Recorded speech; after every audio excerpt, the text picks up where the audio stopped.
Hey, what's up? We're back, and this week it's for UFC 232, John Jones against Alexander Gustafsson. Rematch everyone's been looking forward to for over 5 years now, so good thing that it's finally happening, but, pretty crazy the thing going on yesterday. I'm going to go on a little rant about this now. I know it has nothing to do with, the breakdown and predictions, but, moving the card to LA, John Jones still apparently having a pulsing effect. I mean, I don't know. All this kind of sounds a little bit like bullshit to me, man. I mean, Frank Mir had a very similar situation where he had the Tirana ball, he had the very small trace amounts, and they told that dude, fuck you, man. You gotta have all that shit out of your system before you could fight. So now they're kind of changing that no tolerance policy around for John Jones. They're allowing him to fight. I don't really know how I feel about it. I mean, very weird situation. California State Athletic Commission, I guess, are sanctioning it. They obviously are backing him as a clean fighter. So is USADA. But, man, I mean, I don't know. I mean, so many stories with this guy, so many problems, so many things happen over and over. And it gets old after a while, man. I mean, he's a great talent in the cage. He's one of the best of all time. But it's like, man, I mean, I don't know. I kind of really hope Gustafsson can put an end to this saga a little bit and, make Jones pay for some of these things that's happened to him. Maybe he could change his ways because of that, because, I don't really know. I mean, he's had so many incidents and nothing's really happened to him. He's been able to come back. He's been able to do things like this where he's getting treatment that really very little people in the UFC would get other than him. Moving a whole entire card to a different state on a week's notice just to preserve him as the main event. It wasn't that long ago that Dana White was saying that he would never main event a card in the UFC ever again, and now he's moving a card to another state for him to main event. So it's a lot of things have changed, within the UFC, within how they're doing business now. Obviously worrying, in my opinion, more a little bit about money, about the bottom line now than they used to, and it's a bit of a weird thing that's looming over this fight now, but we're just going to move on now. We're going to start to break down the card. And the first fight of the night's Brian Kelleher against Montel Jackson. And this fight's actually a rebooking from, a fight that was supposed to happen, I believe, on the Conor McGregor versus Khabib card. And Brian Kelleher had to pull out due to sickness. But this is a fun fight. It pits a good prospect against a hard-nosed veteran. And Montel Jackson, like I've said before, he's a physical freak. He's a phenom, a 75-inch reach at 135 with bigger hands than Francis Ngannou. I mean, that's just very abnormal, and he's very fast, extremely blazing fast. He has great kicks, knees, very nice straight punches, and he's a southpaw, so he's someone that's a little bit trickier than regular opponents. He has a really nice jab, straight left hand, does a good job throwing that liver kick. He really does a good job hand fighting with his front hand. He'll come in with a straight hand over the top.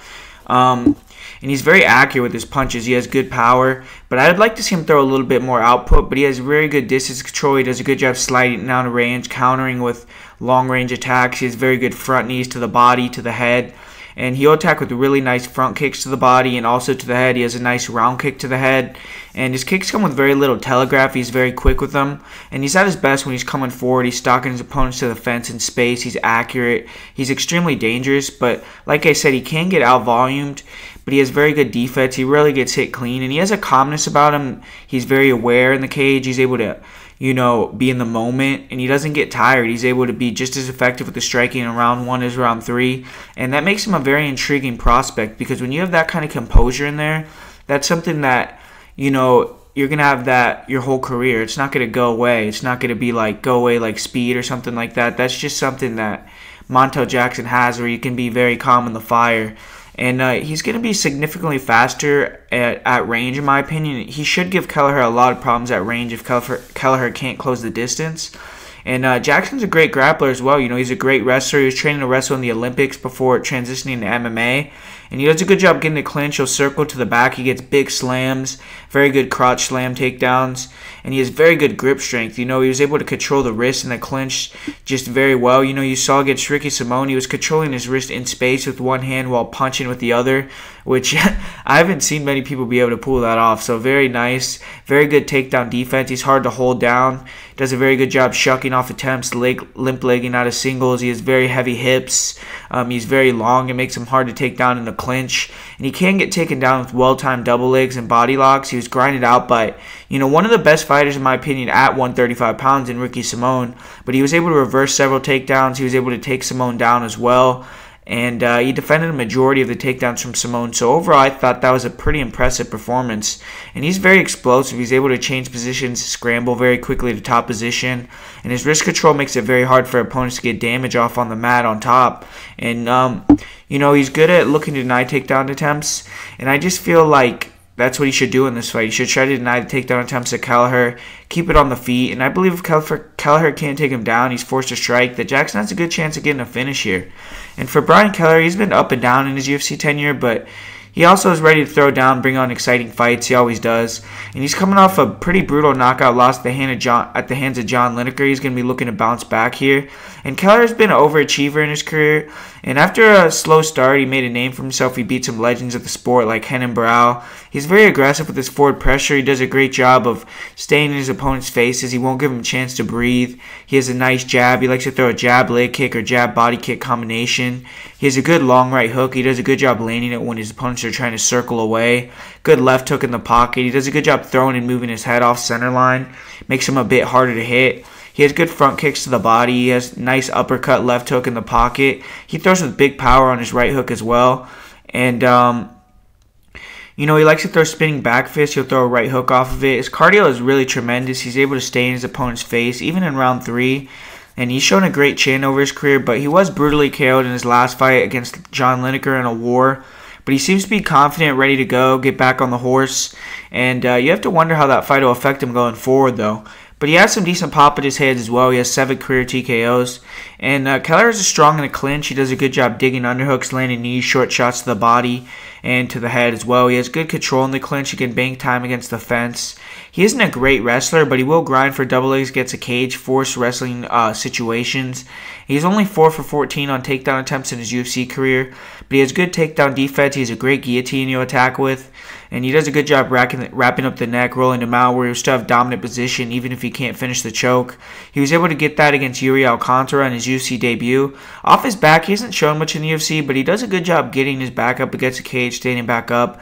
And he's a warrior. He's going to continue to come forward until the bitter end. And he needs to constantly close the distance, go for takedowns in this match, make it a grinding fight. If he's forced to hang around on the outside with Jackson, he's going to be in for a long night. And I'm going to actually go with Montel Jackson here pretty confidently. Kelleher, I don't think he's going to be able to take down Jackson in space. I believe Jackson's going to be the better clinch fighter. And Jackson's going to have a major speed and reach advantage. I see him cutting off Kelleher with punches as he tries to close the distance. And I see Kelleher getting more and more desperate for takedowns, trying to close the distance crudely. And starting to throw unset up spinning back fists, jump kicks, trying to close the distance with anything he can. But I just think Jackson's too good. I think he's going to keep heading him off. And eventually I think he's going to start pressuring Kelleher, moving him back to the cage, start throwing some big shots. And I'm going to go with Montel Jackson via 3rd round TKO in that fight. And up next we have Curtis Millender against CR Bahadurzada, and I really like this fight, man. I mean, I really do. I see a lot of people very confident in Curtis Millender, and I'm one of those guys as well that has consistently, underrated CR Bahadurzada. I think I've picked against him in his last couple fights. I bet it. Trying to think. I know I bet against him in a recent fight. Can't remember exactly who it was against, but he's been proving me wrong. He's been looking very good. I think it was against Luan Chagas maybe. But this is an awesome fight. Both these fighters are brutal knockout artists. They're peaking. They have major confidence. And Bahadurzada, he's been training at Jackson Wink with John Jones, with Condit, with Bavon Lewis, who are all on this card. So he definitely has had some good work. And Bahadurzada, he's extremely aggressive. He throws hammers, man. He has good movement, solid fakes and feints. He likes to wait for fighters to commit, counter with punch combinations. He does a good job fighting off his back foot, but he's at his best when he's walking forward, pressuring opponents. He has a nasty straight left hand to overhand right combination. He'll throw his overhand right first as well, and he's very accurate with it. He throws nasty straight right hands, and everything is with bad intentions, man. I mean, this guy throws hammers. He has huge power. He does a great job countering with the jab with his overhand, and then coming over the top with his overhand right. He'll throw huge hook combinations when fighters try to close the distance. He likes to mix in uppercuts. He has pretty solid hand speed. He throws a lot of volume. He has nice front kicks to the body. Really hurts fighters with front kicks to the body. Hard leg kicks. Does a great job catching kicks, countering with hard punches, or dumping opponents to the ground and getting on top. And he's a warrior, man. You have to knock him out to stop him from coming forward or trying to knock your head off. And like I said, he has huge power. He has the ability to change the fight with one shot. He has 13 KO TKOs in his career. And he has a great chin. He's never been finished by strikes. And Bahadurzada is a solid grappler. He'll look to wrestle, take opponents down. He has nice body lock takedowns and takedowns against the cage. In top position, he isn't extremely dangerous, but he does a good job staying busy enough to keep the fight on the ground, rack up control time. He hasn't implemented a heavy wrestling game in many UFC fights, but he was able to take down and submit a tall striker in Brandon Thatch. And he did get his back taken in his last match, but he showed good defense, gets a black belt, never really was threatened greatly. And he has 7 career submissions. He's been submitted twice. And he has good cardio, but he does tend to slow down due to throwing everything into his shots. But he has a ton of confidence. He feels he's one of the best fighters in the division. He's ready to take it over. He said he's been training for 7 months, and this is the best camp of his life. And Bahadurzada needs to close the distance, jam the kicks of Melender. If he can get Melender moving backwards, he maybe could catch him with a big shot when he has him near the cage. And I can also see Bahadurzada trying to use movement, try to catch Melender with the overhand right as he throws kicks. Bahadurzada cannot get stuck looking for one big shot, winging punches while getting outpointed. But I think Bahadurzada will try to control Melender against the cage in this clinch, take him down a bit as well. And I feel he's been practicing ground and pound with John Jones. I don't know that for a fact. I just feel like that's probably something that they've both been doing. But Melender, he's a dangerous, rangy striker. He's dangerous with everything. Punches, kicks, knees, elbows. And overall, he's a great striker, And Melender has great distance control. He likes to pressure opponents, slowly slide out of range, time counters. He has a great jab, strong leg kicks, and he has fast straight right hand, throws nice uppercuts. He throws nice counter uppercuts, good left hook. He has nasty kicks, great front kick, round kicks to the body. He's a very tricky striker. He's always looking to set up a knee, nasty high kick. He finished Thiago Alves with a nasty knee in his last fight. He had 2 TKOs via head kicks before that. He has hard leg kicks. His defense is nice. He changes it up. He'll use good slips, head movement at times to avoid shots, come back with counters. He also does a good job of hand fighting, coming over the top with shots. He does a good job staying patient, forcing you to come to him so he can try to walk you into something. And he stands very tall, almost square right in front of you, though, which makes him dangerous from both sides, but it also makes him easy to take down, easy to clinch, push against the cage. Not really easy to take down. I should reword that. He has good takedown defense, but it just makes it easy to try to initiate grappling scenarios easier. And he sometimes can get caught standing too tall with his hands low on the second or third punch in a combination. And I think that's where CR could possibly catch him. But he will throw some interesting techniques in close range, like front elbows, hammer fist.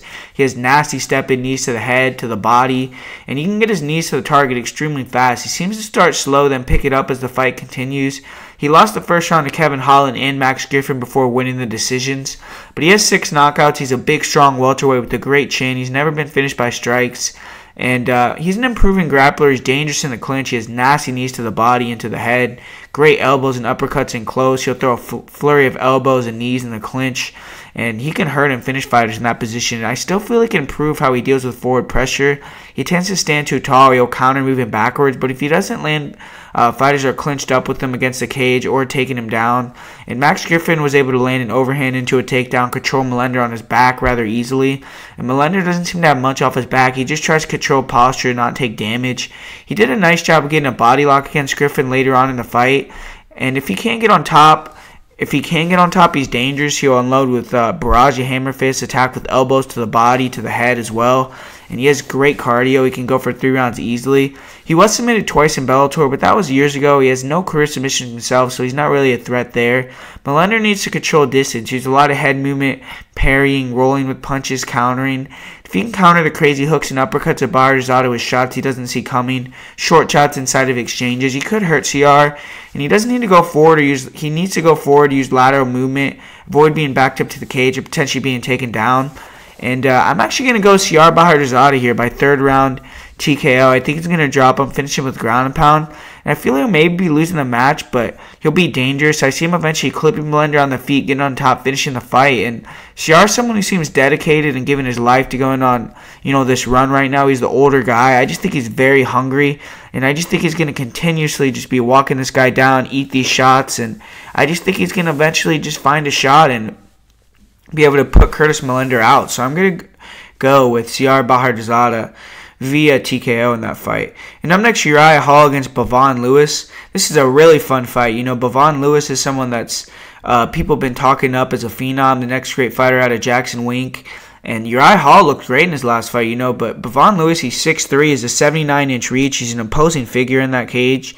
He's getting a big step up in competition here. He's only 6-0. Like I said, Uriah Hall looked great in his last match, even in a loss. He went toe-to-toe with a potential future champion in Paulo Barachinha in a great fight. But Lewis is 2-0 in the Dana White Contender Series. Now he's finally getting his first UFC match in a high-profile spot. He has a really nasty jab, great straight right hand. He's very accurate with it. He'll use it to close the distance. Nice left hook, very nice front kicks to the legs, to the body. He likes to slip and throw the straight right hand. He has nice head kicks, and they're hard to see coming. He'll throw nice step-in elbows. He also is switching stances. It makes it hard to get a beat on him. And he can get caught coming in at times. He showed a good chin recoverability against Elias Urbina. He got rocked with a flying knee, but quickly recovered. He's very quick with huge power. And he can close the show with one shot. He has 3 KO TKOs. He's undefeated. He's never been finished by strikes. He's going to have a lot of confidence coming in here.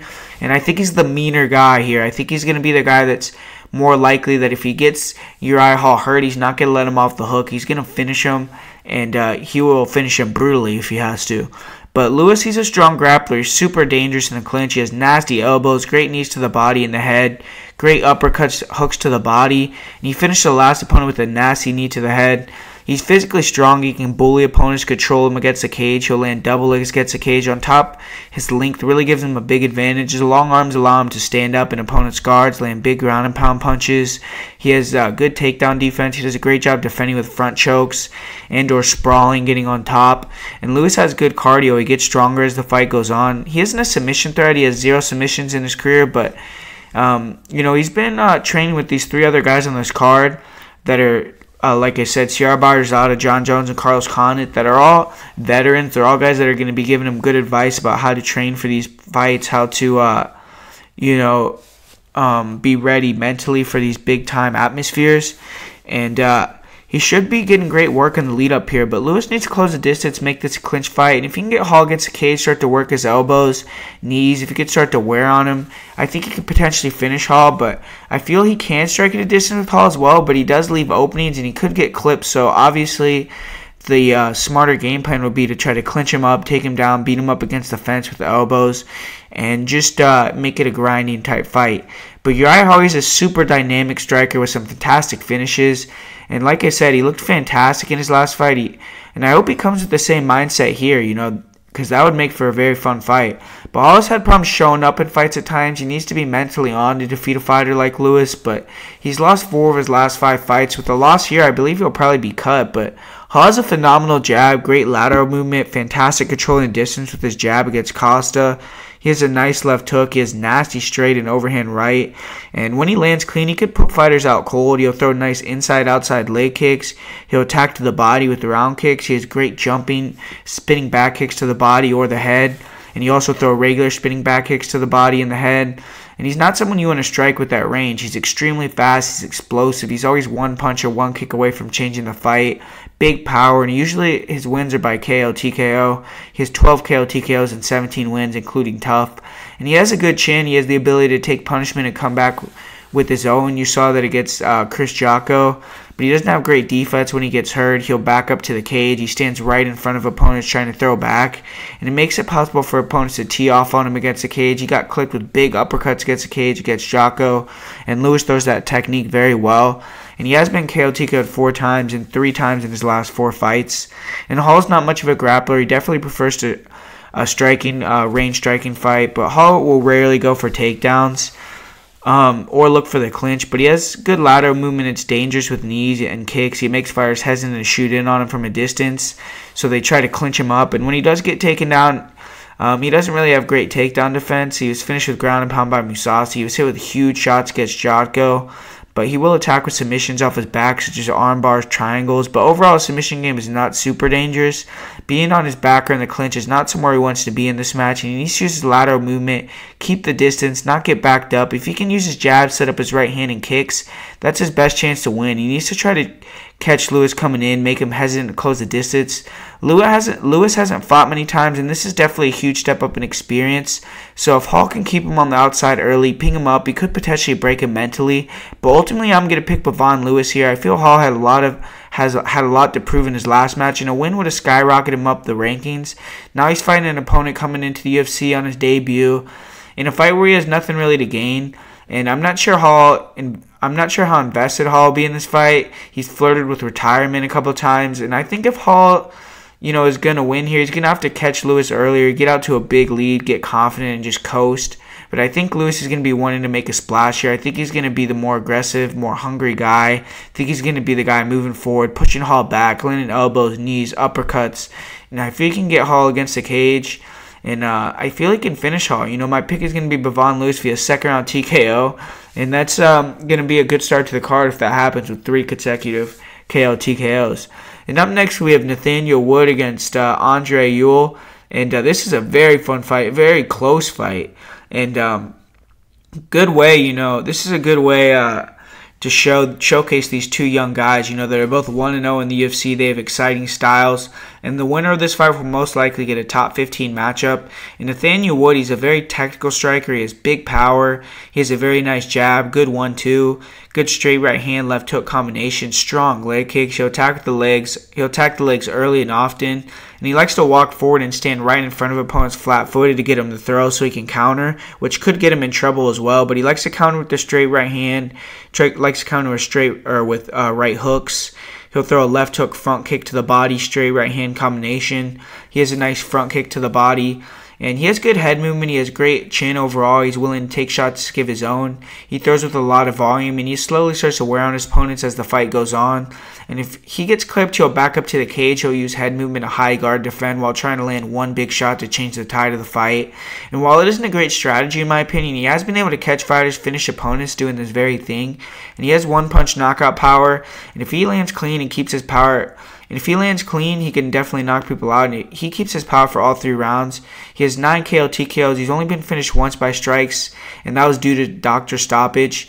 And Wood isn't an offensive grappler, but he has good technique. He'll drop and submit opponents. He has very good takedown defense, good sprawls. He'll look for chokes from the front headlock position. He's got a Darce after denying the takedown of Johnny Eduardo.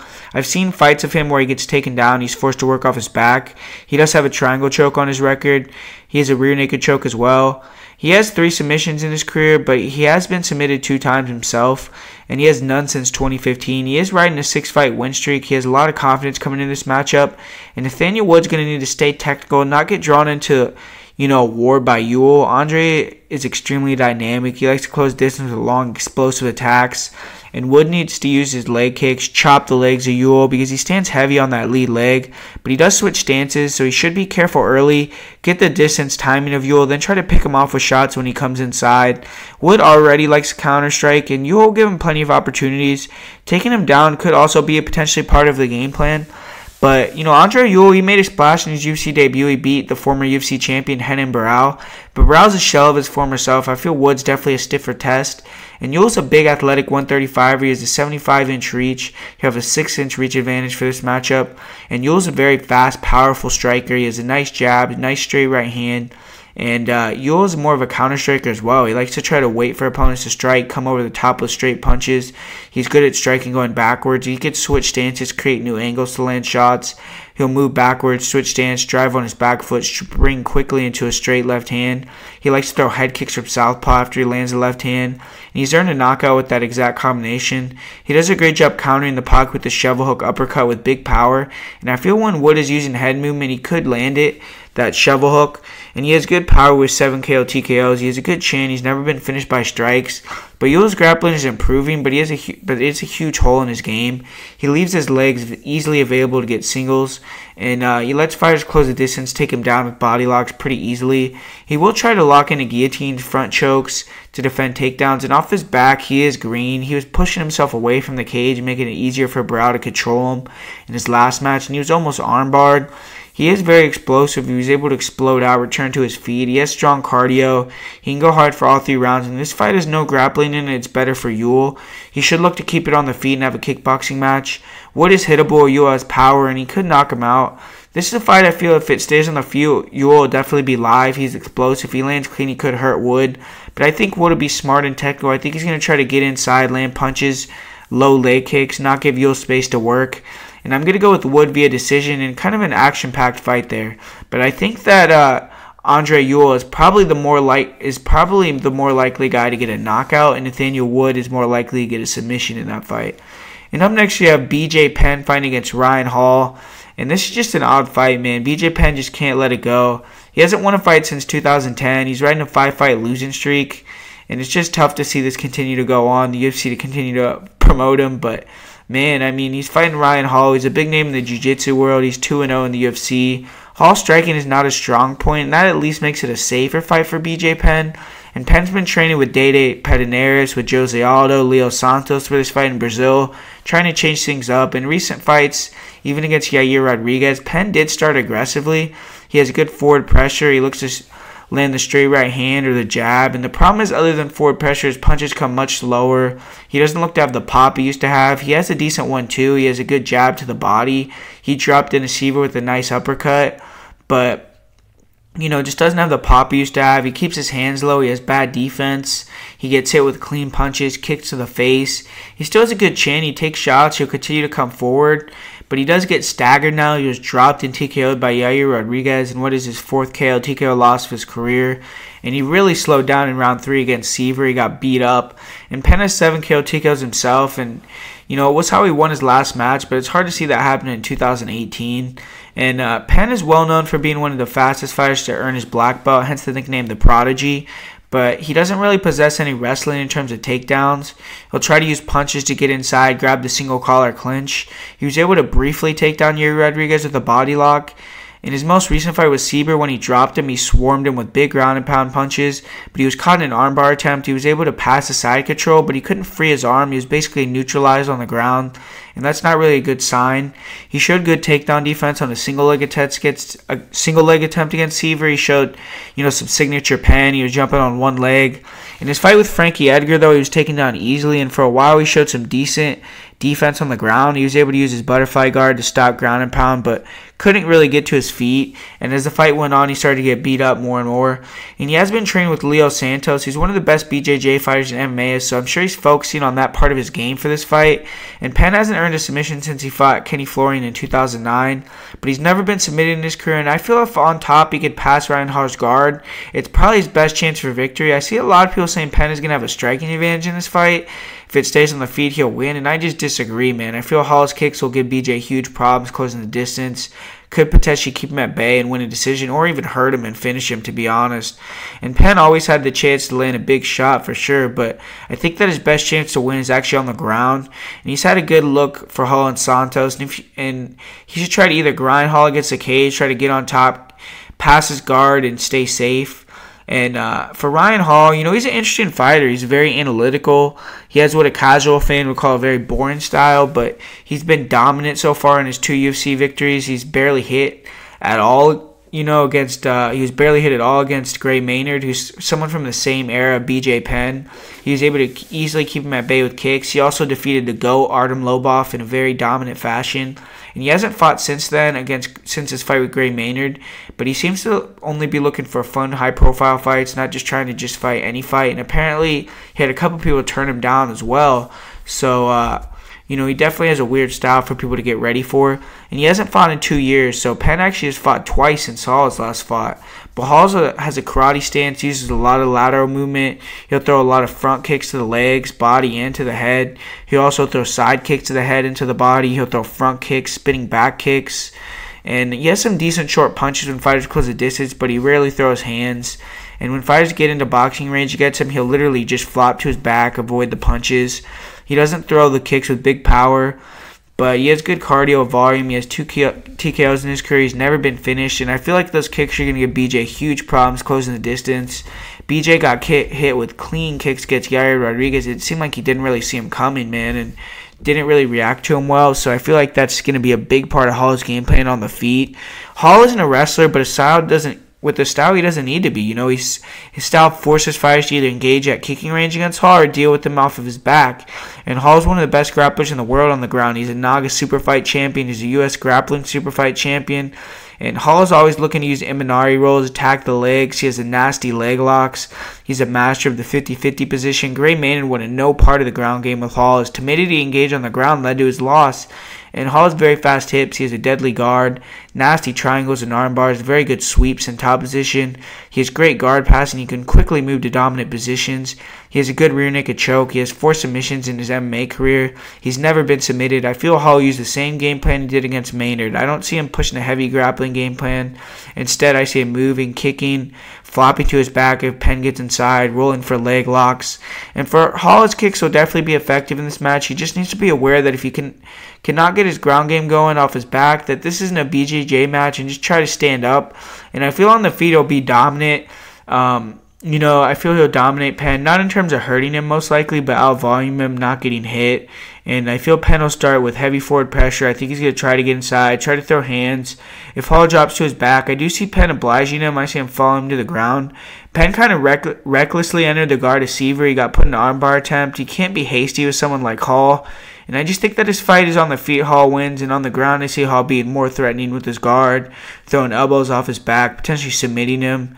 Then Penn will be on top. And I also feel Penn will gas. Hall does not. So, I'm going to say Ryan Hall via decision just because I don't want to say BJ gets finished in this spot. But, I think it's a very, easy kind of fight for Ryan Hall. So, yeah, kind of unfortunate there. But I'm going to go with Ryan Hall to win via decision. And up next, Peter Yan against Douglas Andrade, and this is going to be a war. Both these fighters are high-octane power strikers who love to throw down.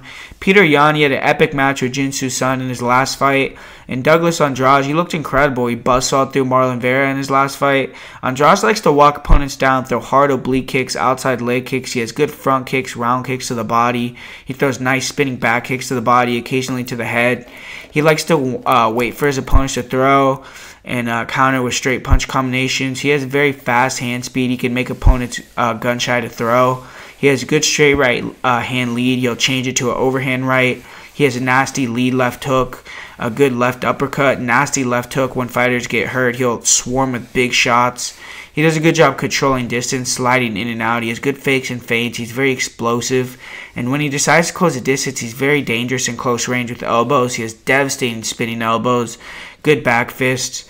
And he tends to close the distance with just one-strike combinations, and they can be wide. Fighters who throw nice straight punches, like Rob Font, will be able to counter him if they could find the timing. And he doesn't do as well moving backwards. He throws much less, but he has huge power, and when he lands, opponents feel it. He has 19 KO TKOs. He's never been finished by strikes. He's not a grappler or rarely attempt takedowns. He was able to type a suplex for the clinch late in round 1 to seal the round against Marlon Vera, and he also did the same, landing a single leg against Rob Font. It seems to be kind of a point fighting strategy of his, but other than that, he's not very active looking for takedowns.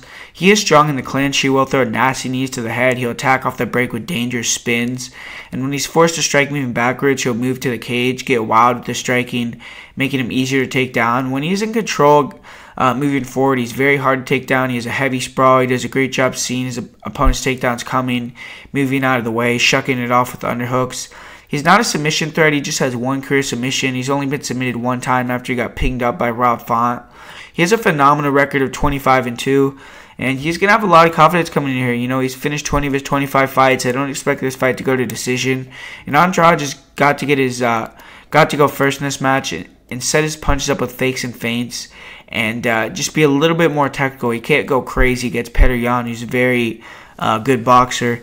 But Petr Yan came into the UFC with a lot of fanfare. He hasn't disappointed with 2-0 start with 2 great performances. He smashed Teruto Ishihara in round 1 by KO. Then he had a great performance against a tough Jin Susan. And, Yan's a very well-rounded fighter. He has great hands on the feet. He has a nasty straight right hand. He'll follow with the fadeaway overhand left. He'll throw hard 1-2s down the pipe. He'll switch stances, throw quick straight lefts. He has great uppercuts in close. He does a great job keeping a high guard, using head movement, staying right in the pocket, throwing big shots to the body, to the head. He does a great job using feints, fakes, and close to make fighters throw and counter.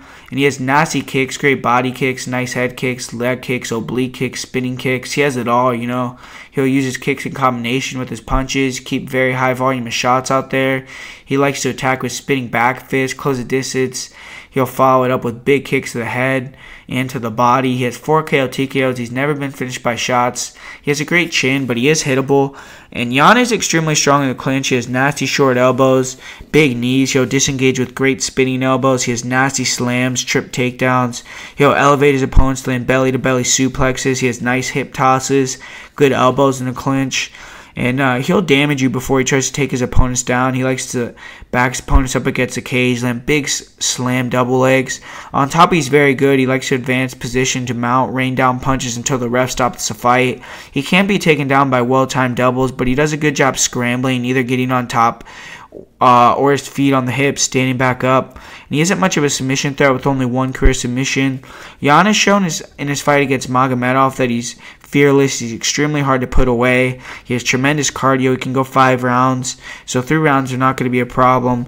And I feel Yan is going to have the striking advantage when moving forward. He needs to counter the wide shots of Andrade with tighter, cleaner, straight punches. If he can get Andrade to defensively swing wild by pressuring him, I think he could knock him out. And I'm going to go with Petr Yan confidently here. I know Andrade is a beast, but I think Yan's going to be too much. I see him using forward pressure, cutting off the cage, countering Andrade, hurting him early, and then rolling from then on. And I see Yan eventually finishing him, be a 2nd or 3rd round KO TKO, and be the first guy to KO TKO Douglas Silva Andrade. So I'm going to go with Petr Yan in that fight.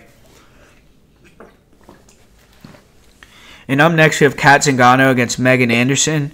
And, this is a very interesting fight. I see a lot of people with extreme confidence in Kat Zingano, and I can see why just stylistically, but man, I don't have that much confidence in Zingano. Zingano's going to be making the venture to 145 pounds. She has long talked about winning a title shot against Chris Cyborg, and with the win here, she'll be right in line for that. So she should be very confident, or very motivated, and she did snap a 3-fight win streak with a dominant decision victory over Marion Renault. She's going to be looking to keep it going against a prospect here in Megan Anderson. And Anderson was a highly touted prospect. She was thrown right into the deep end, taking on Holly Holm in her first UFC fight. She actually had some good success on the feet, winning the stand-up portions of the fight, but she showed very poor takedown defense. She was grinded out by Holm, who's not really a wrestler. I expect Anderson to have improved that, be aware that that's going to be Zingano's game plan. And Anderson's a heavy-handed striker with good forward pressure. She's a good jab, good straight right hand. Her right hand's very accurate. It's powerful. She has nasty overhand left. In close range, she'll unload with straight punch and hook combinations. She has fast hand speed. She'll mix in head kicks at the end of her combinations. When she gets fighters back against the cage, that's when she's at her best, and she can really batter fighters. She'll use spinning back fists, straight punches. She does a good job doubling, tripling up with her left hook or a right hook when fighters try to circle their back off the cage, whichever way they do. She has a nasty step and knees to the body, to the head, along with great elbows. And when she gets fighters against the cage on the feet, she's dangerous. She'll throw to finish, and when she has opponents hurt, she'll throw a ton of volume, not let up until the fight is over. And she has finished her last 4 wins via KO TKO. She's never been finished by strikes, and I feel she'll be a very hard woman to knock out, as she's very huge. And Anderson's not a great grappler. She stands very tall. She makes it easy for fighters to duck under, get in on her legs, or clinch her up. And she's very strong. She's able to defend initial takedowns with heavy hips. She gets taken down by being too aggressive when she closes distance with knees or punches. She can't get taken down easily that way. She did show some decent body work against Holly Holm. She was able to use her legs to off-balance Holm, attack with the leg locks in round 1. Her long reach makes it hard for fighters to pass her guard, but She seemed green in certain facets on the ground. She held onto a guillotine and side control. She allowed him to pass the mount, get dominant positions.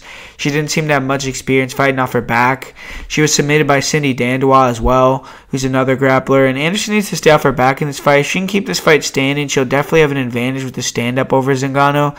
If she is put on her back or put on the cage, she cannot stay there. She has to get back to her feet or circle off the cage. I do feel she has someone who's had intangibles to improve, and she has the build, the athleticism. She needs to dig underhooks, on the takedowns attempts, make Zingano pay when they're at range, and Anderson will know what Zingano wants to do in this fight. That's wrestle. Against Holly Holm, I feel she thought she was going to get a striking fight. Was surprised. If Anderson can push Kat backwards, get her towards the cage, let her combinations go, she can hurt Zingano and possibly finish her. But Zingano's looking to make it 2 in a row, and what is a good stylistic matchup for her? Zingano's extremely strong physical wrestler. She's probably the most strongest wrestler in the bantamweight division. And Zingano's striking is not great, but she's very aggressive. She's strong-willed. She throws heavy leg kicks, hard body kicks. She uses a lot of side-to-side movement, stance switching when she fights. And to me, it's kind of wasted movement. She doesn't set things up off her stance switches, and it makes her footwork choppy and easier to hit. She doesn't have a good hand. She throws a lot of wide looping shots. She can get countered coming in. She can get countered with straighter punches. But she has 4 KO TKOs. She has nice elbows in close range. And she's never been finished by strikes in MMA. She is a tough chick with a good chin. And Zingano's a strong wrestler. Probably the most physically strong 135er of all time in the UFC. I mean, her or Sarah McMahon probably. She has strong double and single leg takedowns, but only seems to like to shoot when opponent's backs her against a cage. In space, she prefers to try to clinch up where she can bully her opponent. She'll land easy body lock takedowns. She has nasty headed arm throws, belly-to-belly suplexes. She also possesses nasty elbows, knees in the clinch. She's vicious in her attempt to finish the fight on top. She's very strong. She has heavy ground and pound. She showed that finishing Amanda Nunes with her ground and pound. She does seem to get tired when opponents defend a couple takedown attempts, and I feel like if she can't get them in round 1, she could be in trouble in this match. And Zingano has an iron will. She has a never say die attitude, and she will battle until the bitter end. She has 3 submissions in her career. She's only been submitted 1 time by Ronda Rousey. And Zingano knows what she needs to do here. She needs to use smart footwork, good forward pressure, back Anderson up, take her down, and time Anderson when she gets too over-aggressive, double legs. And if Zingano can get takedowns early, I see her being able to keep Anderson down. This is a close fight to me. I think Anderson's going to come in much better prepared to deal with the heavy wrestling style. She has a huge advantage on the feet in this fight. She also has a 7-inch height advantage. And that could possibly be a positive and negative when facing a wrestler. But Anderson needs to be the one giving smart pressure but keeping herself in control of the center of the cage. She cannot get taken down. She can't put herself overextended, and she needs to get up quickly if she gets taken down. I feel Zingano had an opponent last time was very favorable to her style. Renault was very aggressive in that match. She was literally running in, giving easy takedowns away. She even pulled guard. Anderson should see this. She should know she has the reach and striking advantage. And if she can just stay away, stay disciplined, and off her back, she will win, man. And I'm going to go with Anderson via split decision. But not really confident in this fight. I'm not really confident in picking either woman, to be honest with you. But I'm going to pick Megan Anderson via split decision in this fight, which I think a lot of people are going to probably disagree with me with. But, oh well. And next we're going to do Andrei Arlovski against Walt Harris. And, Andrei Arlovski is continuing his very busy 2018. It's his 4th fight of the year, 3rd fight in 7 months. Walt Harris, he's always been a prospect with a lot of potential. I feel he's coming into his own. He's gotten back-to-back KOs, although one was a loss via DQ. But Harris is a great athlete. He packs huge power. He has good 1-2. He has a nice right hand. He throws a decent hook. He'll throw a jab right hook as well. Overhand right lead. He has good hand speed and close range. He'll let go with hook combinations. He likes to throw check left hooks. He has good inside leg kicks, hard body kicks. He'll go to the head with kicks as well. He'll throw front kicks to the body. He likes to switch stances to cut off the cage. He's always going forward, controlling the center. He is the better athlete in this matchup. He's going to be the faster fighter in there. He can sometimes not bring his hands back up after he throws punches in the pocket. He can get hit with clean counter punches. Has to avoid that here against Arlovski. He needs to be defensively sound against a wily veteran.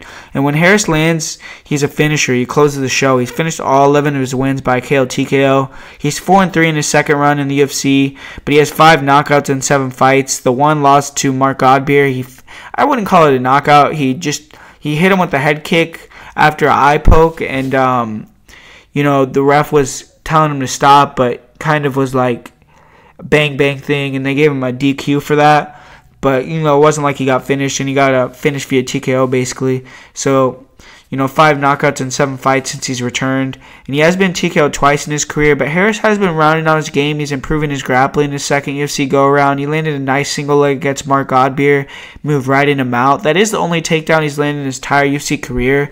He's just attempted 3. He has good knees to the head in the clinch. He attacked with a front choke at Shamil Abdurakhimov. Was able to use it to get into side control. He has good ground and pound, especially when he can hurt an opponent. He lands huge elbows and punches. He's relentless with his barrage. Saw that against Cyril Asker. He's improved his takedown defense. He's not been taken down by anyone except Fabricio Verdum on 24 hours notice in his last 7 fights. And Shamil Abdurakhimov was able to take him down a couple times as well. Harris was taken down by a single leg very easily and dominated on the mat before being submitted very quickly against Verdum. But, he's very hard to hold down. He does a good job bellying down and standing up. But it does give the opportunity to take his back, finish him. But Verdum's someone that's one of a kind for heavyweight. He's able to stand up doing that against Abdurakhimov. I feel even if Arlovsky can take him down, he won't be able to hold him down. And I doubt we see Harris shooting takedowns much in this match unless he's losing the striking. Harris has good cardio. He can go for all 3 rounds. He's never gotten a submission in his career. He's only been submitted 1 time. And Harris needs to use in and out movement, land and exit. He's going to be the much faster fighter, in my opinion, with his footwork and hand speed. And if he can land clean, he can knock out anyone.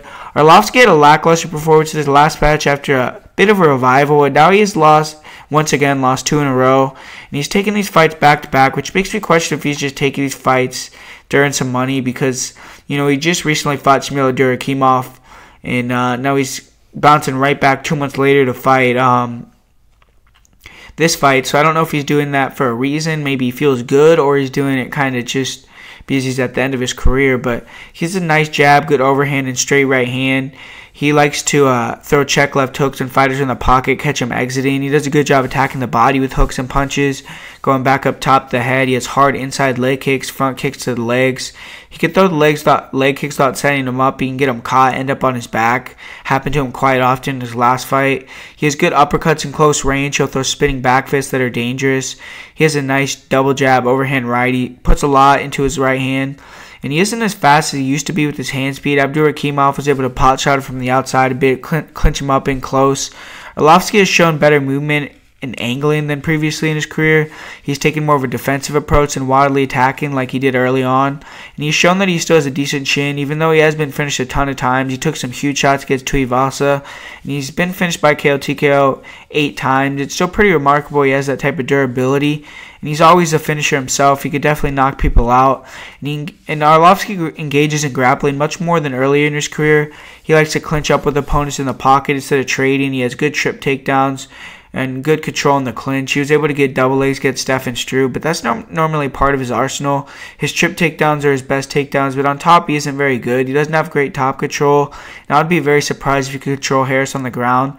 Arlovsky can be taken down himself, but overall his takedown defense is solid. He isn't a big submission threat. He only has 3 in his career, none since 2005. He's only been submitted 1 time by one of the best heavyweight grapplers ever in Josh Barnett.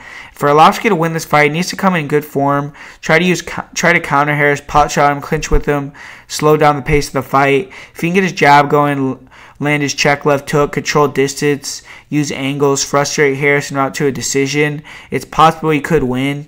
And, he just needs to not make a mistake where Harris could take him out. And he could potentially even take out Harris. I mean, obviously, Arlovsky's always dangerous.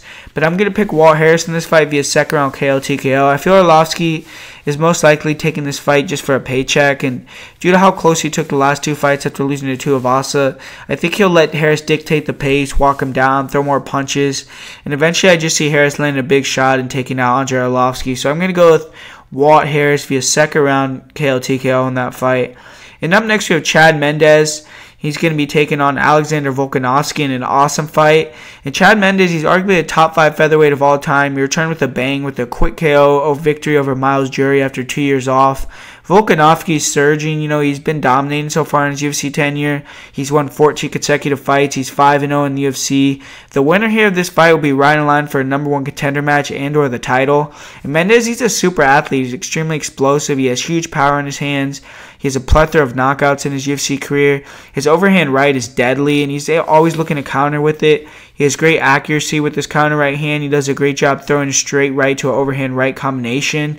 He has strong leg kicks. He really sits down on him. He has super fast hand speed. He closes distance very well. He holds his hands low, and as he gets tired, he becomes more hittable. He doesn't really set up his shots. He doesn't have much variety, so he slows down and becomes less effective. He rarely, if ever, throws left hands. He almost is exclusively using his right hand, his leg kicks. He did drop Jerry with the left hook in his last match, so it could be a sign of things to come. But Mendes has a ton of success knocking out wrestlers. He finished Elkins, Guida, Lamas by KO. He has 8 KO TKOs in his career, 5 first-round UFC KOs. And he has lost 3 fights via KO TKO. He is a bit chinny. And Mendes is an amazing wrestler. He's a 2-time Division I All-American. He has great reactive shots. Does an excellent job ducking under, getting explosive single and double legs. He can drive through, and once he gets in on the legs, he's extremely hard to stop from taking opponents down. He's very good. Change from double legs to body locks on top. He likes to stay in opponent's guards, laying short punches and elbows. He doesn't like to pass guard much. He usually keeps his opponents down, just stays busy enough in the guard. Against McGregor, he got a little over-aggressive. He tried to roll for a guillotine. It allowed him to stand up. And he does have a good guillotine, like all the cheap alpha male fighters. He does a good job scrambling, keeping opponents down, going for front headlock position, snap downs. But his takedown defense is incredible. He'll limp leg out of singles. He has very heavy hips. He's never been taken down in his entire UFC/WEC career, over 15 fights. Mendes is not a big submission threat. With only 2 in his career. He's never been submitted himself. I feel he's someone that's extremely hard to submit, most likely. He has great cardio himself. And, Mendes is going to have the advantage in the wrestling, especially early. But he cannot get tired against a fighter against like Volkanovski. Mendes, he's using in and out movement. Needs to use his overhand right counters. Needs to use those leg kicks. And he needs to be disciplined. If he can catch Volkanovski cold, he could finish him. That's great. But also, Volkanovski doesn't like the counter ability of Mendes, tries to close the distance, and then Chad could take him down. Mendes, could also do it that way to win a decision. But Mendes is also training at Team Alpha Male, and they just prepared Darren Elkins to fight Volkanovski, so they're familiar with the style. He should be getting a good game plan coming in here. And Volkanovski is finally getting a major step up competition. He had 4 mediocre wins in the UFC, took a jump and fought the perennially tough Darren Elkins. He won a dominant decision there. Now he's going to be facing easily the stiffest test of his career. And Volkanovski is well-rounded. He has heavy grappling game plan as well.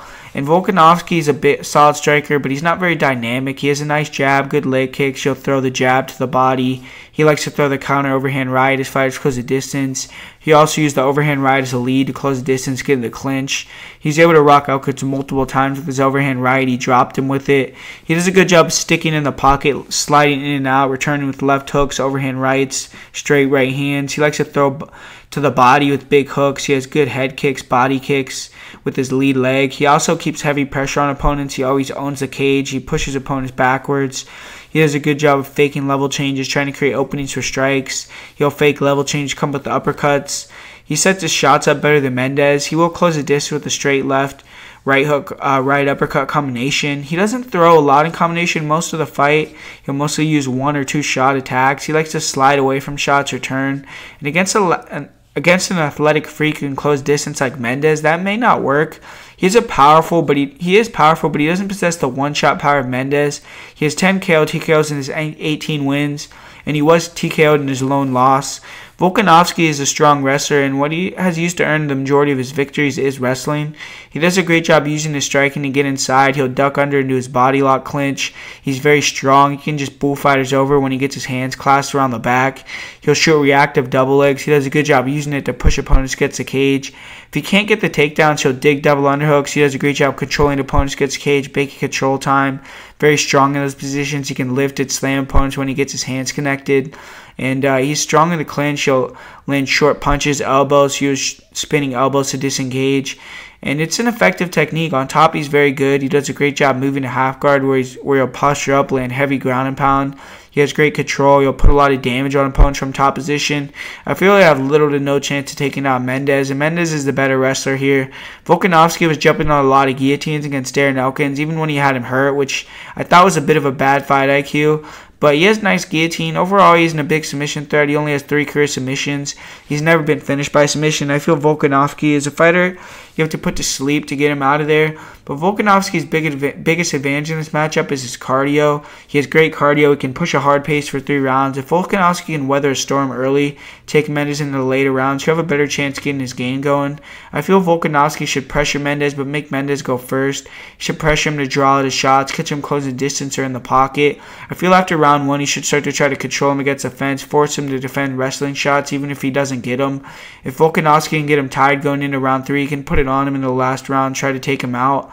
Volkanovski is an undersized 145er. He could probably make 135, and I feel this will be a negative in this match. I feel he's extremely strong, but Mendes is going to be the strong, more athletic version of him.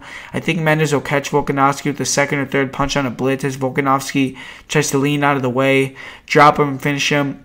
I'm going to go with Chad Mendes via first round KO in that fight. And up next, we have Corey Anderson. He's going to be taking on Ilir Latifi. And shit, man, I mean, the great fights just keep on rolling. This is another amazing fight here. Both these guys have been on rolls recently. And this is most likely a #1 contender fight. Both these fighters are peaking. They're looking the best they ever have. Corey Anderson dominated Glover Teixeira. He looked to be turning the corner after back-to-back losses. And, Ilir Latifi's won 5 of his last 6 fights. He had nasty first-round finish in his last match against OSP. And this is a battle of 2 of the best wrestlers in the division. It's going to be interesting whose grappling will be better in this matchup. But Latifi has huge power. Anderson has chin issues in the past. So on the feet, I feel Anderson is technically better, but Latifi always has that one shot that can end or change the match. Latifi is an explosive wrestler with one-punch knockout power. He likes to stay light on his feet, bounce on his toes, move on the outside, look to explode into an overhand right or a takedown attempt. He has a very powerful overhand right. He can finish the fight with that shot. He has very quick hands. He'll let go with the counter left hook, overhand right combo in the pocket. He's accurate with counters. He does a great job catching kicks, returning with punches. Latifi doesn't throw many kicks, but he has powerful leg and body kicks when he throws them. He was throwing much more in his last fight. He's very quick closing distance with straight punches, lands nice uppercuts in close when he wants to. Latifi would just bull forward with punches in the clinch, really force a grappling match. Latifi's going to have a big reach disadvantage in this match. And he struggled with the reach of Pedro on the feet. He has very low output. He allowed Pedro to control the distance, control the center, walk him down. The same thing with OSP. And he just kind of... I don't like that he does that. He was able to get away with it in those fights because he's so explosive that he was able to time a blitz, take those guys out, or take them down like he took Pedro down. But he allowed them to control the distance. And if he does that and he never finds that timing or he can't get the takedowns, he's going to lose the fight every time, But... he did get hit with a few kicks. He got hit with some shots from the outside. Got hit with some decent shots by Pedro. But he did a decent job of walking Pedro into his power and his takedowns, and as well as OSP. He has 5 KO TKOs in his career. He's been KO TKO'd 3 times. He's a very strong wrestler. He's one of the best grapplers in the division. He does a great job using overhands to explode in. Then you'll get into the body lock clinch. He does a great job pushing, controlling opponents against the cage while looking for singles and double legs. And when he gets his hands clasped, you're most likely going for a ride. He has great slams on his singles and doubles. He can drive through on body locks. He'll fake the overhand into a single leg entry where he does a great job of finishing. On top, he has great ground and pound from guard. He likes to move into half guard, side control. He can land heavy shots. He likes to attack with north-south chokes, but he doesn't have great control from that area. Fighters are able to return to their feet when he starts to attack the neck. And he does a good job of controlling an opponent's wrist from half guard, landing ground and pound when you can't defend yourself. Daniel Cormier stated that he's one of the strongest grapplers he's ever felt. He's very difficult to take down. He got a nice standing guillotine against OSP, choked him unconscious, and it was more due to hurting St. Preux before then than being good at BJJ, but still showed he's dangerous with his chokes. He has 5 submissions. He's never been submitted himself. Latifi will need to get takedowns or land big bombs to win this fight. I feel he's going to be low output, let Corey dictate the pace on the feet as usual. He needs to be more aggressive against Anderson. I don't think he can let Anderson walk him down with leg kicks and jabs. He needs to push the pace, close the distance, throw bombs inside, look for takedowns. Anderson has some of the best cardio in the division. Latifi tends to slow down, so I see Latifi getting weaker, Anderson getting stronger as the rounds continue. So Latifi should start fast, try to finish the fight early. And Anderson has looked phenomenal recently. He has the skill set to be a future champion, in my opinion. He just has one glaring weakness. It's his chin. He's been rocked, finished many times. And if you can't hit Anderson clean, it doesn't take a lot to put him out. And Anderson needs to be very careful in this fight at his range, dictate control, and just have composure, man. And they're going to play a huge role if Anderson gets the victory here, distance control and composure. And, Anderson has very good side-to-side, inside-outside movement. He has a great jab to the body, to the head, good straight right, overhand right. He has good head movement. He'll stay in the pocket, slip and return with counters. He has a nice check left hook, very good fakes and false starts. He'll level change, throw nasty uppercuts. He'll throw good combinations, such as overhand rights to left hooks. He'll throw left hooks to the body, overhand rights. He'll throw a ton of volume. He never lets his opponents rest or get comfortable. He'll throw nice leg body kicks. He'll throw jump knees when fighters try and take him down. Bader knocked out Latifi in that way. Anderson doesn't have big power. He relies more on volume and wrestling. He has 4 KO TKOs. In his career, he has a major chin problem. He's been KO'd 3 times. He's been dropped multiple times by Shogun. And Anderson is a tremendous wrestler. He's absolutely dominating his opponents in recent fights with his wrestling. He has landed 20 takedowns in his last 2 UFC fights. Anderson does a great job ducking under, getting double legs. His long arms allow him to lock his hands easily, get nice slams. He has a strong drive on his doubles. If he can't take opponents down, he'll drive them to the cage. He'll work from there. Very good in the clinch. He has good control. He'll land hard elbows, big knees. He has good doubles and singles from that position as well. Does a great job reshooting quickly if opponents deny the takedown attempt, wearing him out, forcing him to continue to wrestle. On top, he's very strong. He does a great job getting a half guard, trapping an arm, throwing hard ground and pound. Forces fighters to give their back where he has great control. He'll flatten opponents out, land shots. Great in the scrambles. Usually wins, stay on top. He's extremely hard to hold down. Does a good job creating scrambles, wrestling positions. And his cardio is elite. He's definitely will be the better conditioned athlete in this fight. And Anderson needs to fight long, control distance, land his jab, overhand right, leg, and body kicks. If Latifi blitzes in, needs to make him pay in close with counters or takedowns, circle away safely. And if Anderson can get takedowns in this fight, I see him winning the fight. I think Anderson should try to win exchanges early in the round before going for takedowns, instead of trying to go for takedowns early and then win exchanges late, because I feel like Latifi could clip him. But if he wins exchanges early, gets takedowns, controls on top, I see him winning. I'm going to go with Corey Anderson. I see him controlling distance, having a smart game plan, winning exchanges early, going for takedowns, grappling against the cage, and just winning a dominant decision here in this fight. And up next we have Carlos Condit taking on Michael Chiesa. This is an interesting fight. Michael Chiesa is going to be moving up to 170 pounds after a botched weight cut against Anthony Pettis. And he has long been one of the best fighters at 150, or one of the biggest fighters at 155-pound weight class. So he should be able to compete physically with the majority of fighters at 170. He is going through a lawsuit right now with Conor McGregor, where it's been reported he's trying to get like upwards of $15 million for the bus incident. You have to wonder if that's taken away from his focus in camp, because that's a big thing. That's probably more money than he could ever earn in fighting. So if he wins that, that's much more lucrative than if he wins this fight. So you have to wonder which one he's putting more of his effort into. But Chiesa's a long southpaw. He's a kicker. He likes to stay on the outside, close the distance for takedowns, or until he can close the distance for takedowns. He throw a decent jab, straight hand, but he tends to throw with full power. It makes it easy to slip and counter. And he has good body and head kicks. He'll slip, throw straight punches in after throwing the head kicks. But overall, he's a flawed striker. He doesn't move his head. He tends to overextend. He can easily be countered. He doesn't set his kicks up well. He does have a good chin. He's relied on taking shots. He's never been finished by strikes. He's only been finished by a cut against Joe Lozon. But he did get dropped and submitted in his last match against Anthony Pettis. He throws with power, but he isn't a knockout threat, really. He only has 2 career TKOs.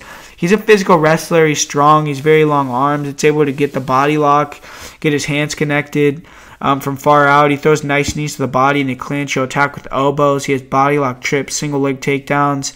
He has a crushing top game. He puts heavy pressure on opponents, likes to stand up in opponents' guards, throw hard kicks, try to land elbows or pass guard. He does a good job transitioning to the mount, where he'll throw shots till opponents give their backs. He's a great back taker. He can get the back in the scramble as well. He's a great rear naked choke. He is hard to take down, but fighters can win scrambles against him when he's too aggressive. Tends to skip his back as well. He's good on bottom. He does a good job regaining guard where he attacks. He has good triangles. He'll look for Kimuras. He'll look to sweep. He did get tired after round 1 against Pettis. He didn't come in the greatest shape, but usually has good cardio. He has 11 submissions, including 8 rear naked chokes. He has been submitted 3 times in his career, and Chiesa's game plan for this fight is pretty obvious. He wants to smother Condit, get in the clinch, take him down, and Condit has notoriously bad takedown defense. This is a good matchup in that regard for Chiesa. Chiesa is not going to enjoy his usual size advantage in this fight, and he usually relies on that heavily to get his game going. So it's going to be interesting what he does without that advantage here. And Carlos Condit is a legend in the game. He's not old at all. He's only 34, but he has a lot of wear and tear. The former UFC champion retired after his loss to Damian Maia, but he returned a year and a half later. He's gone 0-2. He has lost 4 consecutive fights, 5 of 6 overall. And if Condit can't get a win here, it could signify the end is near. Condit is a slick striker. He has solid knockout power. Good 1-2. He'll throw a nice leaping left hook that covers a lot of ground. He has a nice uppercut when he gets close. He'll attack with body shots. He will throw a lot of leg kicks, oblique kicks. He's good at mixing in kicks in between his punches. He can start with the kick, then throw punches, or even throw a kick in between punches, which is very dangerous. He has good front kicks to the body, to the head. He uses them to halt his opponent's blitzes. He has nice jumping knees when he can get his opponents backed up. He's a very creative striker. Nice step-in elbows. He hasn't had a great performance since his war with Robbie Lawler. It's hard to say if that striker will ever come back. But he has 15 KO TKOs. He's finished 28 of 30 wins overall. Never been finished by strikes. He's only been finished due to an injury against Tyron Woodley, but he was rocked more in recent fights than ever. He got rocked by Damian Maia with a shot on the ground, got hurt with an up kick against Cowboy Oliveira, and Condit has always been a bad wrestler. He's not the most explosive athlete. Doesn't have good sprawl. If his opponents can get on his hips, they usually get him to the ground pretty easily. He showed a bit better takedown defense in his fight versus Neil Magny early, but he was still taken down many times. He'll try to use switch reversal to get on top or just get back to his feet. He will attack with Kimuras when opponents take him down. When he gets taken down, he's very active in his guard. He'll try to land slashing elbows, cut opponents, use a high guard to attack with submission, sweeps. When he gets on top, he has good ground and pound. He'll attack with leg locks. He'll transition quickly, throw heavy elbows, get the back. He has good rear naked chokes. He has 13 submissions, but he has none since 2008. He has been submitted 4 times and twice in his last 3 fights. Condit needs to be the aggressive fighter in this fight, whether on the feet or on his back, especially on the feet. He needs to walk Chiesa down. He needs to let his shots go without fear of being taken down. On his back, he should look to land big elbows from his guard, create scrambles where he could stand up or get on top. If he could start to beat up Chiesa off his back, win the stand-up, he could demoralize Chiesa. Condit has always had phenomenal cardio. He throws a lot of volume. And I want to pick Condit here. It's definitely a winnable fight, but I just see Chiesa getting takedowns. Carlos has been taken down in 17 of his 20 WEC/UFC fights. And I feel unless he hurts Michael, he'll lose a decision off his back. So I'm going to go with, Carlos Condit to win Michael Chiesa to win a decision here. And up next we have Chris Cyborg against Amanda Nunes in what's probably the best women's fight of all time, man. I mean, Chris Cyborg, she's won 20 fights in a row. She's already 5-0 in the UFC. I mean, it's pretty crazy to think that she's already 5-0 in the UFC, 5-0 in title fights. I mean, that's a pretty good, or 4-0 in title fights, 3-0. Sorry, she had those 2 odd fights, right?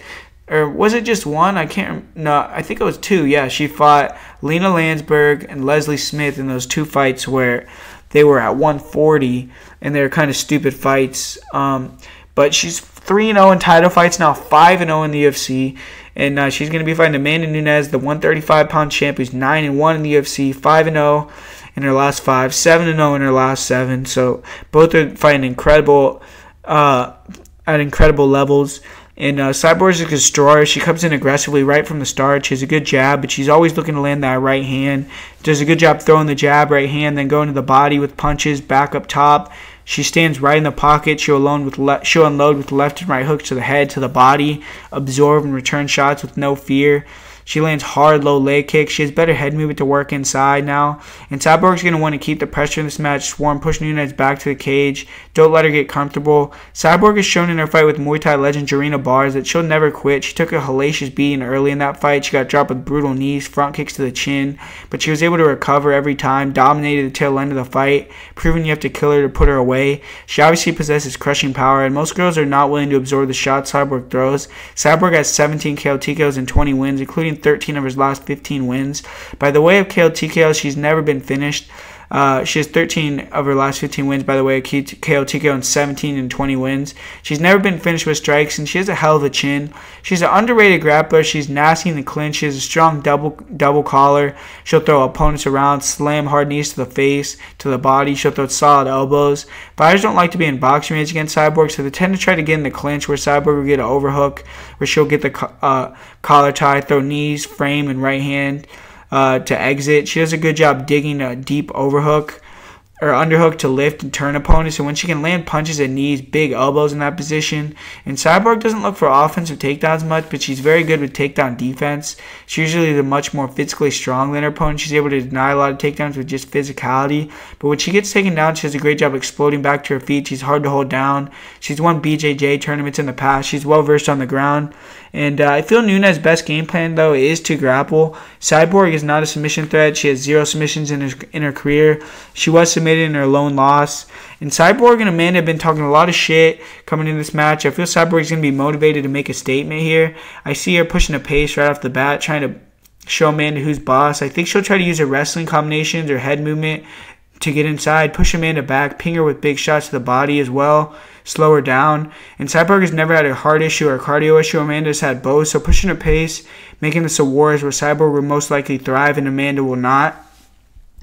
And Amanda Nunes, she's attempting to become the first 2-division women's champion in UFC history. The bantamweight champion will be moving to featherweight for this challenge. We just recently saw strawweight champion Joanna Jędrzejczyk move up to featherweight, attempt to win a second bout against a woman from a higher weight class in an unsuccessful bid. So Nunes is going to be trying to be the first person to do it successfully. And Nunes is a very good athlete. She tends to rely on her athleticism, size, and physicality. And she has a strong jab. She throws it very stiff. She busts opponent's face. She forces ugly shots from too far outside. She throws a clubbing right hand. Huge power on that shot. She'll throw the right hand straight down the pipe over the top very effectively. She doesn't look for much else besides a 1-2. She's a very meat and potato striker with her striking. She has nasty low leg kicks. Few kicks can do damage to that leg. She also throw high kicks. She has 11 KO TKOs in her career, and she's been finished twice by TKO. Nunes needs to keep distance, keep this fight a technical boxing match in the center of the cage. If she can exploit Cyborg with tight punches in between her combinations, that's her best chance to hurt and stun Cyborg. And Nunes is a very strong grappler as well. It's what she should try to use for that fight, in my opinion. She has a good Muay Thai plum clinch. She can land hard knees to the body, to the head. Nice inside trip. She's a judo brown belt. She's very physically strong in the clinch. Good body lock takedowns as well. She doesn't look for many doubles or single legs, and I feel those are takedowns that she could go for in this match, as she will be the physically smaller and weaker woman in this fight, so fighting in the clinch may not be the exact smart thing to do.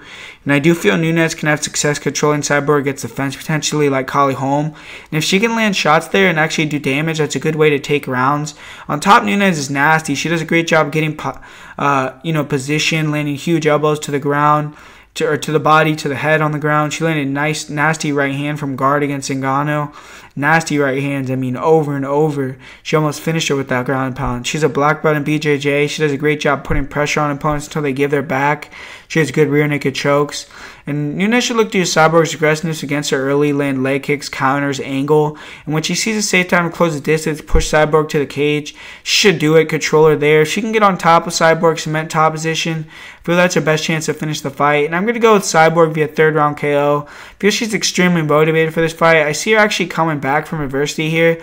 I see Nunes either rocking Cyborg early, getting on top, doing damage, but I see survivors surviving, coming strong the next round, breaking Nunes, slowly breaking her down before taking her out. And I think Nunes is going to severely slow down in this fight because Cyborg's going to be putting that pressure. And I think she's going to drop her with the right hand against the cage, finish her with ground and pound. So I'm going to go with Chris Cyborg to get it done in that fight. And up next here, the main event. We have a fight that I've been looking forward to for years, and now it's marred in controversy again. But we're just going to break it down. We already had that talk earlier, But, since that fight, John Jones and Alex Gustafsson have not been very active for different reasons. John Jones had a lot of problems outside the cage, but he has yet to find a problem he can't solve in the octagon. He's a brilliantly creative striker. He has world-class grappling. He's a great kicker. He uses his reach fantastically. He throws leg and oblique kicks to the knees, front kicks and teeps to the body. The oblique kicks to the knees break the rhythm of his opponents. He's hard to get their games going. And Jones has a decent jab, good overhand right, good check left hook. His left hook was very effective against Cormier. He was doing a good left hook, right hook combination. He prefers to land shorter combinations and exchanges rather than get in extended combinations.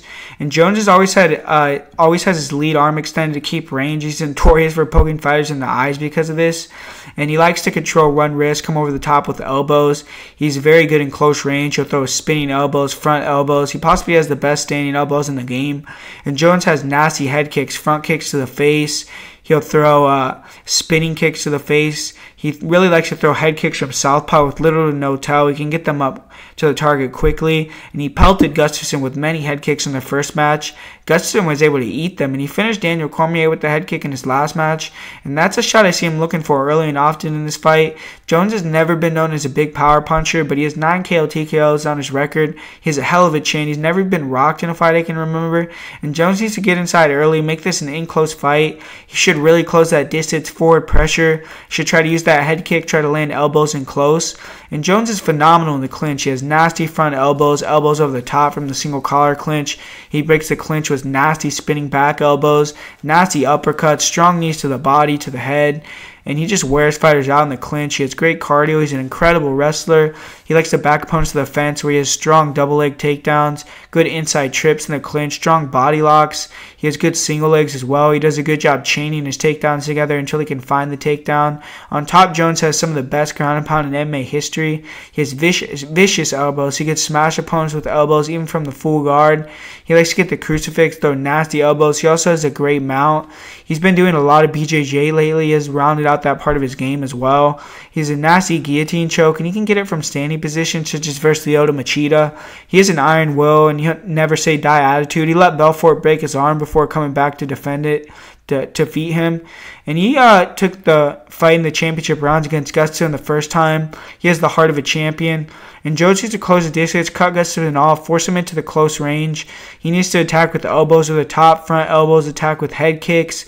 He uses front kick to the body to push Gustafsson in the cage and cut him off with body and head kicks, beat him up there. And center cage at boxing range where Gustafsson can strike in combination and move. That's exactly where Jones does not want to be. And if he can take him down, cement top position, I could see him hurting Gustafsson with ground and pound as well. But he had no success taking down and holding down Gustafsson in the first fight. So I feel the first game plan will be easier to implement. And Gustafsson is extremely confident coming in this fight, saying it's the fight he's been preparing for his whole life. I see both fighters being willing to die in there, give it their absolute all. And Gustafsson has been dealing with a lot of injuries. He actually had a longer layoff than John Jones. And Gustafsson has tremendous footwork, lateral movement. He's probably the best movement in the division. He's always light on his feet. He's circling. He gives his opponents a moving target. Never allows fighters to back him with his cage. Does a great job forcing opponents to fight in the center of the octagon. He has great feints and fakes. He'll land his jab, angle off. He'll double and triple up on the jab, sit down with power, rocking opponents with it. He has a great jab to the body. He landed quite a few of them against Jones. He has a nasty one, too. He has a tremendous job at angling off the right hand against Glover Teixeira. He was constantly switching stances, using jabs from both stances, nasty uppercuts. He'll throw a check left hook to a straight right hand. And even right elbow combination, check left hook to a right elbow. His hand speed is superb. He'll unload with 3-4 punch combinations in the pocket, angle off, slip and return with big shots that opponents don't see coming. He has nasty inside leg kicks, great front kicks to the body. Gustafsson needs to keep this fight in the center, uses boxing angles, lane and move. Don't let John get settled. He has nasty elbows. He'll throw a spinning back elbow into a straight right hand uppercut combination.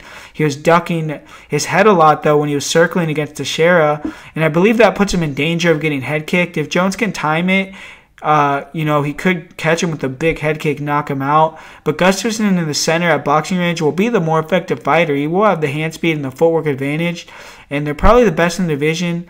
He needs to use that in this match. Gustafsson has 11 KO TKOs. He packs good power in his shots. He has an amazing chin. He proved that over his career. Only been finished one time by Anthony Johnson. And Gustafsson is good in the clinch as well. He likes to punch himself into the double collar tie where he'll land hard knees and elbows. He has nasty uppercuts in clinch as well. Gustafsson has proven he's an elite wrestler. He's able to take Jones down, take John Jones down twice, take down Daniel Cormier twice. He has great reactive double legs. He does a great job suddenly halting his lateral movement, quickly ducking under. He does a great job using his left hook to stand his opponents up, then duck under, get the double leg. He's extremely hard to take down. He has very heavy hips, and he gets very wide. Even if you do get in on his legs, he'll slide his back to the fence. He'll stand up. He'll stand tall. He'll stand wide, and he'll make it very hard to take him down. And even if you do take him down, he does a great job getting his back to a fence, standing back up. He'll look for underhooks. He does a great job framing away, disengaging, and on top he has nasty elbows, solid control. He doesn't attack with submissions much, hardly has ever put on his back long enough to ever see how his BJJ is off his back either, but he has 3 submissions, and he has been submitted 1 time by Phil Davis. He's riding a high at a video game like KO against Glover Teixeira in his last match. His cardio looked incredible against Teixeira, and he didn't tire in the championship rounds like he did versus Jones. Gustafsson needs to have the cardio to move all 5 rounds, throw uppercuts, left hook combinations, move an angle, keep this fight in the center. If he can land the better boxing combinations, mix in some takedowns, avoid extended exchanges in close range, and avoid getting head kicked, he could easily win this fight. This is a close fight. I think Gustafsson looks spectacular versus Teixeira. He had a similar game plan to that will be effective versus Jones as well. In the first fight, Jones didn't have huge trouble closing the distance when he got aggressive, though, and I see him being much more aggressive with forward pressure in this match. He knows he needs to back up Alex, not give him any space, beat him up in close range. Jones should attack the body to back us up to the fence, land those front kicks to the body, then try to land elbows, eventually try to land a head kick, close the show.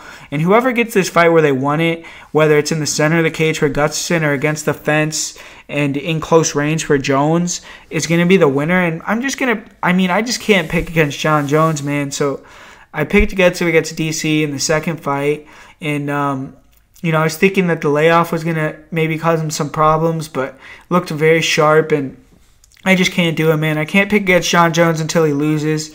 As much as I would love to see Alex Gustafsson knock him out here, I'm going to pick Jon Jones to win a decision in this fight and, just be able to win the title again, and then we'll see if he gets stripped, or we'll see what happens after. We'll see if any funny business goes on, after the fight. So there's the breakdown for UFC 232. I want to say Merry Christmas to everyone, and I know it's Christmas Eve, so everyone's probably doing things with their family. I hope everyone had a great break, if you got a little bit of a break from work, and I hope everyone's having a great Christmas. They're having a great time. Thanks for everyone for supporting me this year. It's going to be the first full year. This is the last card of 2018, so this was the first full year for the channel, and I feel like we had a lot of success, man. I feel like we built a good group of people that comment every week, that are always, talking. I don't want to name names just because I know I'm going to forget some people. I don't want to say some names and not some other names, because everyone's support is always appreciated from me. But, just that I have all those people continuously coming back, watching, people that want to interact with me, tell me about their fight, what they think. That's, all I ever wanted anyway. So really cool that I got that to happen, and I feel it's a very good first year, and we're still on the road to try to get 1,000 subscribers and even more. So hopefully this upcoming year we'll be able to add some new stuff, cooler stuff. Like I said, put in the comments what you would think would be cool for me to start doing. Maybe if you want me to try to do some fighter interviews, if you want me to try to do some maybe single fighter breakdown type videos, or anything you guys could think of, just to put it in the comments what you maybe would like to see extra from the channel as well, what I could do to improve. And I actually am just going to be doing some upgrades as well. I just got a new computer, so hopefully we could start to do some different things as well on the channel that I haven't been able to do previously. But for the most confident pick for this card, I'm going to give you guys Ryan Hall as the most confident pick. And for the parlay of the week, I would say a nice parlay to do would be Peter Yan and Montel Jackson. But, also a nice parlay, in my opinion, which I think is actually kind of safe, is Petr Yan and Bavon Lewis. And Bavon Lewis is actually an underdog in some books, so that's a very good value bet in my opinion. But the part of the week that I'll give you guys is Petr Yan and Montel Jackson. And, some other plays that I like on the card, like I said, Bahadurzada via knockout. He's an underdog. I feel like knockout would be a nice prop bet if you want to hit that. I feel like Megan Anderson has the potential to pull an upset in that fight, but the odds are pretty close there. Corey Anderson against Latifi. I would feel like if you want to go with Latifi, I would say to do it by a knockout or a finish, inside the distance. I don't feel he's going to be able to win a decision in that fight. And, hopefully Alex Gustafsson can prove me wrong and get the win here. But thanks a lot for watching, guys. Really appreciate it. Like I said, put down in the comments what you guys think, what you guys want to do, and comment, subscribe if you're not subscribed. Tell me what you thought of this video, what you thought of my breakdown, who you're going with, what you think of this whole John Jones fiasco, moving the card to California, and all this craziness. But once again, guys, Merry Christmas. Have a Happy New Year as well. And I'll be talking to you guys in 2019, and hopefully we can end the year on a bang.